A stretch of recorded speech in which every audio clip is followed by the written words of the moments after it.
Definisi pembelaan negara pada kebidanan. Seorang perempuan adalah calon ibu, dan ibu yang melahirkan serta mendidik generasi bangsa juga mempunyai hak dan kewajiban dalam berkontribusi positif dalam usaha pertahanan negara, yaitu perempuan yang memiliki kesadaran hak dan kewajiban bela negara secara sadar dan sungguh-sungguh menjaga dan mempertahankan keutuhan NKRI dari berbagai hambatan, tantangan, ancaman, dan gangguan baik yang bersifat internal maupun eksternal. Salah satu profesi yang diawaki oleh perempuan adalah profesi bidan. Bidan menurut ICM International Confederation of Midwives adalah seseorang yang telah mengikuti program pendidikan bidan yang diakui oleh negaranya, telah lulus dari pendidikan tersebut serta memenuhi kualifikasi untuk didaftarkan register dan atau memiliki izin yang sah lisensi untuk melakukan praktik kebidanan. Bidan merupakan salah satu tenaga kesehatan yang memiliki posisi penting terutama dalam penurunan angka kematian ibu AKI dan angka kematian bayi AKB. Untuk menjadi seorang bidan yang profesional bukan merupakan pekerjaan yang mudah dan membutuhkan waktu yang cukup lama.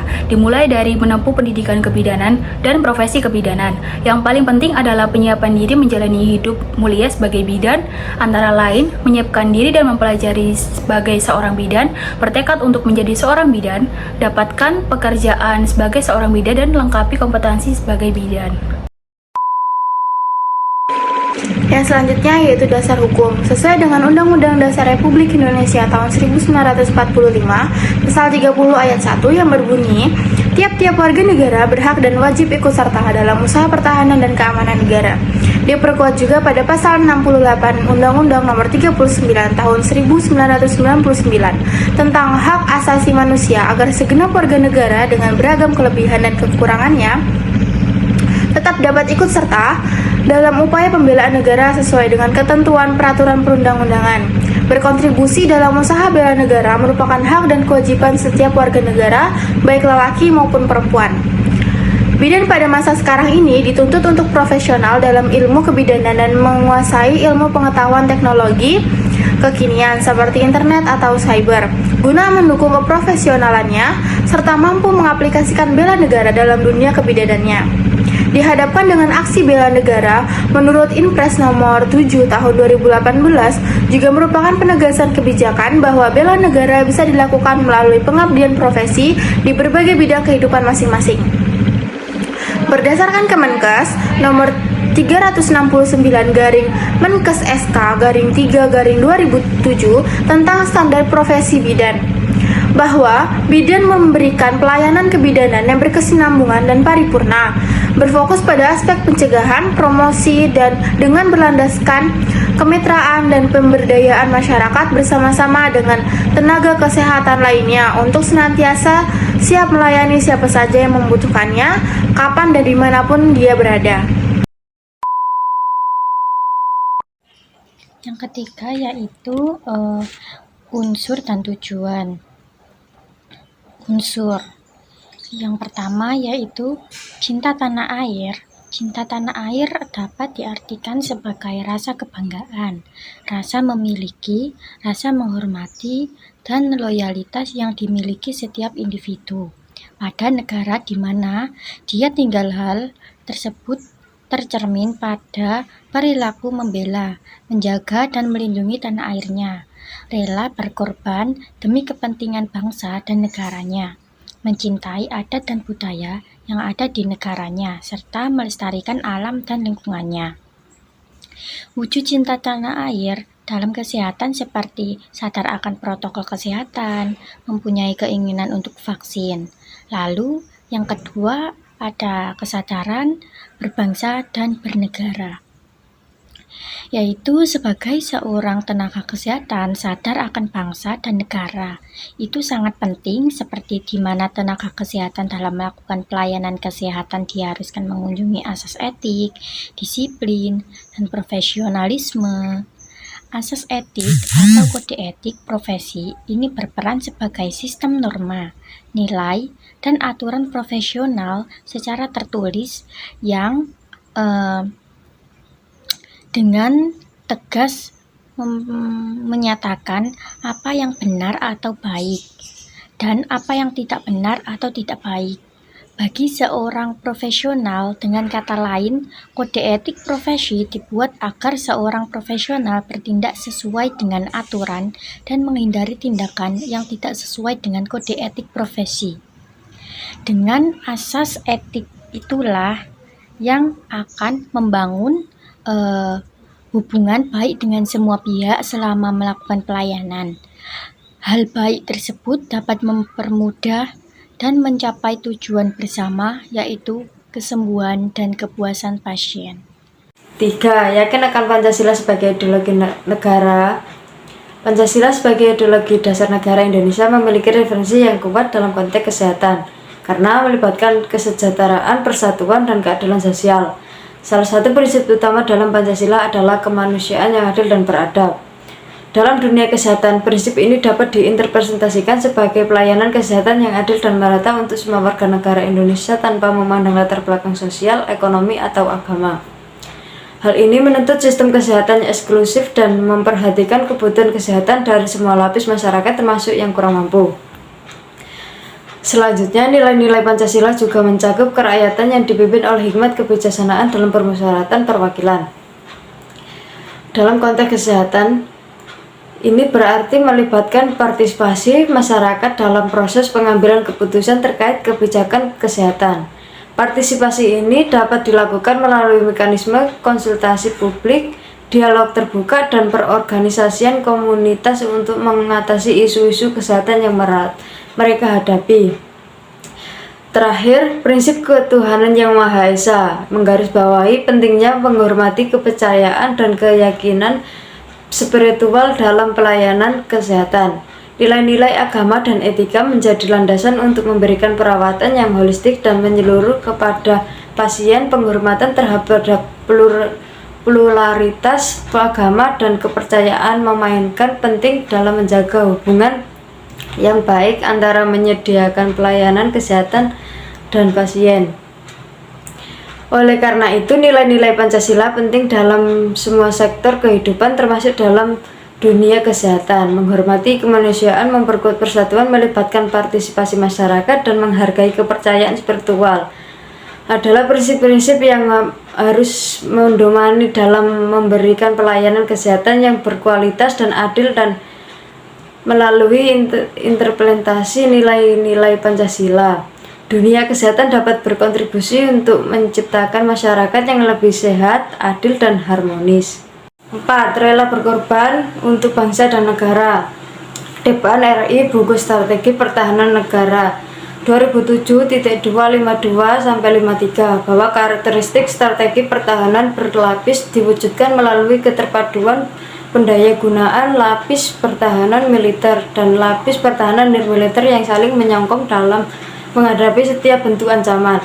Artinya, sebagai seorang yang berprofesi bidan, merupakan pertahanan nirmiliter apabila Merah Putih memanggil, akan selalu siap sedia demi negara dan bangsa di mana medan tugasnya sesuai kapabilitasnya sebagai tenaga kesehatan, khususnya bidan. Unsur yang kelima yaitu memiliki kemampuan awal bela negara, di mana profesi bidan diwujudkan dengan menjadi kader intelektual bela negara, di mana semua warga negara dapat menjadi calon pemimpin negara.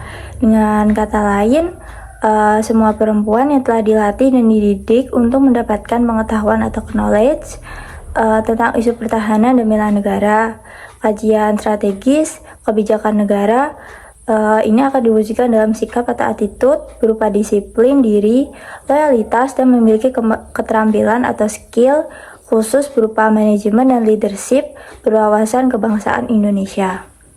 Lalu, ada tujuannya yaitu menumpuk dan meningkatkan rasa nasionalisme, patriotisme, dan rasa cinta tanah air dalam diri setiap warga negara sehingga mereka siap untuk berkorban demi negara dan bangsa. Tujuan dari tenaga kesehatan dalam pembelaan negara yakni dengan membangun masyarakat yang sehat menuju bangsa yang kuat, mulai dari masalah penyakit tidak menular, penyakit menular, masalah pelayanan kesehatan, lingkungan yang disebabkan oleh limbah dan lain sebagainya yang memiliki dampak terhadap kesehatan. Kesehatan masyarakat menjadi prioritas membangun generasi Indonesia yang sehat berwawasan bela negara. Tenaga kesehatan masyarakat yang memiliki wawasan bela negara dengan sikap dan cara pandang bangsa Indonesia dapat merefleksikan pandangan demi terwujudnya kesehatan keluarga, kesehatan masyarakat, dan kesehatan nasional. Manfaat yang bisa kita dapatkan sebagai tenaga kesehatan, terutama bidan dalam upaya pembelaan negara, yakni kita sebagai tenaga kesehatan dapat meningkatkan kualitas diri kita secara terus-menerus dan terus mengupdate kemampuan dari diri kita, baik dari segi ilmu pengetahuan maupun teknologi, di mana dari peningkatan kualitas diri tersebut akan mendatangkan keuntungan dari sisi ekonomi. Namun yang lebih penting adalah bagaimana kita sebagai seorang tenaga kesehatan, terutama bidan, secara sadar memberikan pelayanan yang profesional atas dasar kemanusiaan dan bukan keuntungan semata, yang guna meningkatkan derajat kesehatan atau ketahanan wilayahnya. Sifat-sifat dari upaya pembelaan negara, yakni yang pertama sifat memaksa. Karena negara adalah salah satu entitas yang legal berhak memaksakan kehendak hingga kepaksaan yang bersikap fisik. Sudah sewajarnya sifat pertama ini negara adalah memaksa, misalnya dengan memungut pajak dan memberikan denda bagi yang tidak membayar. Lalu sifat yang kedua yakni sifat monopoli. Sifat ini masih berkaitan dengan sifat yang pertama. Negara memiliki hak untuk melakukan monopoli terhadap warga negaranya. Misalnya, dengan menetapkan tujuan tertentu dalam pencapaian sistem politiknya atau tujuan negaranya, bahkan ideologi yang dianut oleh sistem politik tersebut. Negara berhak memonopoli aliran ideologi apa yang diperkenankan dan tidak bagi parpol, ormas, atau masyarakat secara umum. Kemudian, sifat yang ketiga yakni sifat mencakup semua. Ketika suatu perundang-undangan ditetapkan, maka harus berlaku kepada semua orang tanpa pandang bulu. Artinya, setiap orang yang berstatus sebagai bagian dari warga negara suatu negara harus pula terkena aturan yang berlaku tersebut. Poin selanjutnya adalah bentuk ancaman. Ancaman dibagi menjadi dua, yakni ancaman militer dan non-militer. Ancaman non-militer dalam bidang kesehatan seperti kerentanan SDM terhadap penyakit, contohnya kerentanan terhadap wabah penyakit menular, TBC, malaria, HIV/AIDS, atau polio. Kemudian yang kedua, kerentanan terhadap penyakit tidak menular, antara lain stroke, penyakit jantung, penyakit kanker, kematian karena persalinan dan kelahiran. Lalu pembahasan kita yang terakhir yaitu implementasi dari seorang bidan atau mahasiswa bidan dalam upaya bela negara. Perempuan adalah seorang pejuang bagi keluarga karena multitugas, yaitu sebagai istri atau pendamping suami, pengelola rumah tangga, sebagai ibu, penerus keturunan dan pendidik anak, pencari nafkah, dan sebagai masyarakat. Belum lagi perempuan yang berprofesi sebagai bidan yang mempunyai tugas pokok menolong perempuan lain, yaitu perawatan sama kehamilan dan menolong proses persalinan dalam kondisi normal. Sehingga bidan juga berperan penting demi menyelamatkan nyawa sang ibu dan si jabang bayi. Di hadapan hak dan kewajiban bela negara, warga negara Indonesia perempuan merupakan aset penting dalam mendukung dan melaksanakan program-program bela negara. Lalu, implementasi apa saja yang dapat dilakukan profesi bidan sebagai penguatan partisipasi perempuan dalam usaha bela negara? Di antaranya bisa sebagai yang pertama yaitu memperkuat organisasi profesi dengan ikut dalam organisasi profesi bidan atau Ikatan Bidan Indonesia atau IBI, dengan menjunjung tinggi standar profesi yaitu meliputi standar organisasi, standar pendidikan berkelanjutan, standar kompetensi, standar pelayanan, kode etik, dan etika kebidanan, sehingga secara tidak langsung ikut membesarkan Indonesia yang dapat menguatkan kehidupan berbangsa dan bernegara. Lalu yang kedua bisa dengan meningkatkan kualitas pendidikan bidan baik melalui berbagai jalur pendidikan baik secara formal maupun non formal. Untuk yang secara formal bisa melalui pendidikan S1 kebidanan, S2 kebidanan, dan S3 kebidanan. Lalu yang ketiga yaitu dengan meningkatkan kualitas pelayanan bidan. Dengan peningkatan kualitas pelayanan dilaksanakan melalui pelatihan klinik dan non-klinik serta penerapan model asuhan kebidanan. Itu yang keempat, peningkatan kualitas personal bidan dengan mengenal, mengetahui, memahami tentang peran, fungsi, dan tugas bidan. Lalu yang kelima, melaksanakan kebidanan komunitas. Dan yang terakhir yaitu implikasi dalam kehidupan sehari-hari bagi seorang bidan.